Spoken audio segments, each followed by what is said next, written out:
Welcome boys and girls from YouTube, my name is Sloth, this is the Sloth Forge and thanks a lot for stopping by. In today's video, as promised, the second part of my familiar series, and this time we're going a bit more in depth. I found the most needed data actually directly in the game, and as expected, the possibilities were seemingly endless. So I spent way too many hours doing the math on Dragonheir's familiar system, but the good news is I actually found the most efficient way to build the perfect mythical pets. So let me save you some pain.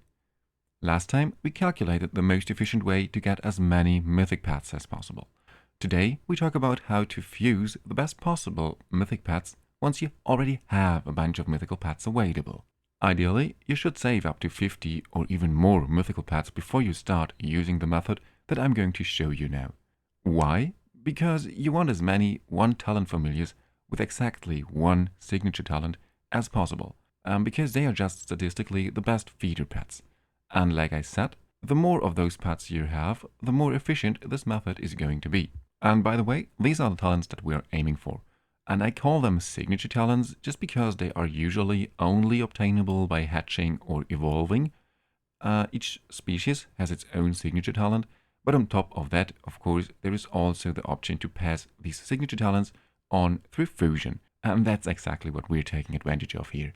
But let's start at the beginning. First, we need a base familiar. While cat and golem are the best early choices for damage, the golem for single target and the cat for AoE damage, and then those base familiars, you want them with 4 talents.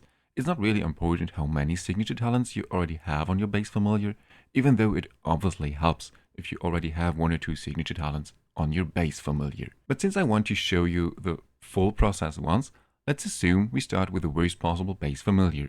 4 bad talents, no signature talent. And by the way, how we fuse this base familiar is a topic of a later part in this video. I will show you that in just a minute. Now we start using our food pets and fuse them into our main pet so that we have a roughly an 80% chance of succeed and keep the desired signature talent on our newly fused pet. And if it fails, we just keep our original base pet. Easy. And here you can see why it is so efficient to save up a lot of pets first before starting. You want to use your food pets with the rarest signature skills first and the ones with the most common signature skills last.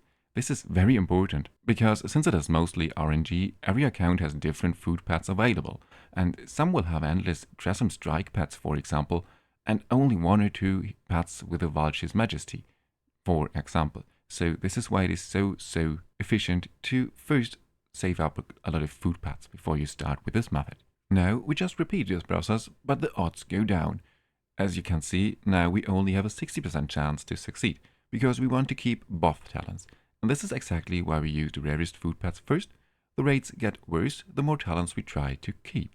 To keep 3 talents, we have around a 40% chance, and then only around a 20% chance for a perfect pet with 4 desired signature talents. By the way, of course, in the long term, 5 or 6 desired signature talents would be perfect on a perfect pet, but this is extremely unlikely, and I think the best approach is to first collect 3 or 4 pets with 4 perfect signature talents, and then you can start to aim for even better talents on your pets. Now, what do we do with bad pets? So for example, a pet with 0, 1 or 2 talents, but on a single signature talent.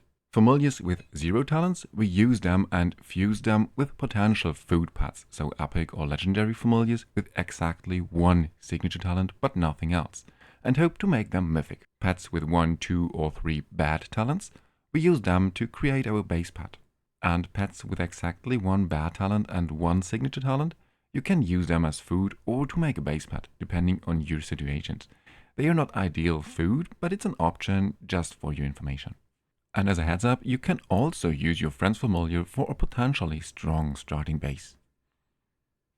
And once you have a couple of good potential base familiars, you want to keep especially your familiars with 3 bad talents, because you can actually use them later on, like very later on, to increase your pity system for your familiars.